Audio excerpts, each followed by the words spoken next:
So guys, meron tayong bisita galing Bataan. Napasyalan nila yung shop dito si Starmatic at papacheck nila kailang transmission dahil nawawala ng power at the same time.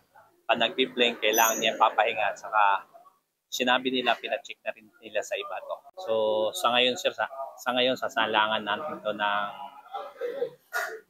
scanner para mas malaman natin at kung ano talaga naging problema. Pinacheck na nila sa iba itong kanila pong sasakyan. So, pinalitan na nila ito ng input sensor. So, checkin natin para malaman po natin kung ano. So, guys, kausapin muna natin saglit nung may-ari po ng Montero. So, naka-issue ng Montero niyo, sir? Pagka po bumibiyahe ka, minsan pag sinumpong siya, biglang mag-check engine, magbi-blink yung D, tapos nawawalan siya ng takbo. Parang ayaw niyang parang sliding yung dating ng sasakyan. Parang ayaw niya mangambyo. Pero minsan naman, pagka biniyahe mo siya, tulad ko, pag ako yung nagbibiyahe sa kanya, hindi naman siya sinusumpong. Parang depende rin sa gumagamit yung bigat ng paanong ano. Kaya lang, hindi normal yun. So, paano niyo po nalaman itong Starmatic, sir? Bali doon po sa mekaniko ko kay Kuya Lito po. So, shout out mo po siya. Lito, shout out. Yan, mekaniko ng Goodyear Balanga. Terbitech. Yan, magkakaroon na siya ng shop sa Tarlac. Sariling shop niya. So, bali, ano na po yung pinaka nagawa po dito, sir? Yun, pinalitan namin. Unang sumpong niya, nagpalit kami ng transmission fluid, filter. Kala namin, yun lang yung problema dahil ano tawag dito, due na rin siya ng palit. Tapos, after nun, sinumpong ulit, lumabas yung check engine, ni-reading namin. Yun nga, speed sensor input.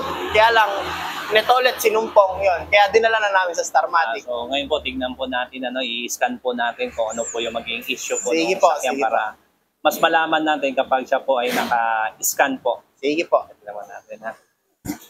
So, ito na guys, ini-scan na po ni Sir John. Yan. Sir, ito po yung lumabas. So, yan po na lumabas na po yung pinaka-ano. Sinalangan natin ng scanner.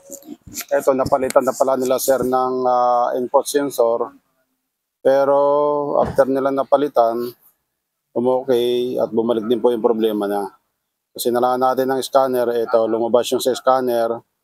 Yung code niya P1766 input shop speed sensor. So yung pagka ganitong problema guys, pagka nagpalit na po kayo ng input shop speed sensor at bumalik pa rin yung problema, possible na ito sa loob po yung problema. Yung pinaka-input drum niya, dun siya nagkakaroon ng malfunction. So napaka-importante guys na alam po natin kung saan pinanggagalingan, yung mga trouble code, kung ano pong nilalabas ng scanner natin. So, yan po yung naging lumabas ng trouble code ng sasakyan. At tulad ng sabi ni Sir John, nagpalit na sila ng input sensor. So, ngayon, patuloy po na ina-analyze pa ni Sir John kung ano po magiging problema pa. Tama naman po yung napalitan. So, tama naman po ang pinakita. Transmission, yung input drum, kasama na po yun sa piyesa na papalitan natin. Ilangis na sir. Pati langis, filter, oil seal, complete rebuild po yung gagawin ng transmission. Pati sir yung mga sensor, kita nyo na rin yung Yes sir, kasama na po lahat yun. Kumbaga, refresh, rebuild na talaga yung rebuild na yun sir. Yung, condition baga. kung ano man nung lumabas na problema sa loob ng transmission, lahat na po yung gagawin na po yun. Mapa solenoid, yung mga clutch lining, gasket, oil seal, o-ring. Ba't nangyayari yun, sir? May kaedad na Montero to hanggang ngayon, matino siya Yung kilometer naman. Kaya lang, bugbog na lang sa gamit to. 211, no? Sir, ayan, 211. Sa 12 years na ano niya. So, talagang gamit na gamit siya.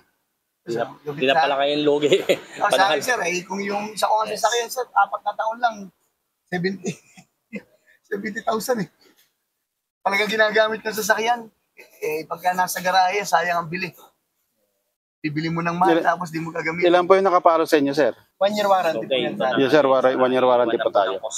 At nagkasundo na po sa price. So, 150 to, sir. Gusto po natin galing pong Bataan. Sir, okay lang, sir. Starmatic. Kunan ko lang kayo ng content kasi iba po yung channel niya, iba rin yung sa akin. Ito talaga, ito yung sa Starmatic. Po sa Bulacan, San Jose del Monte, Bulacan po.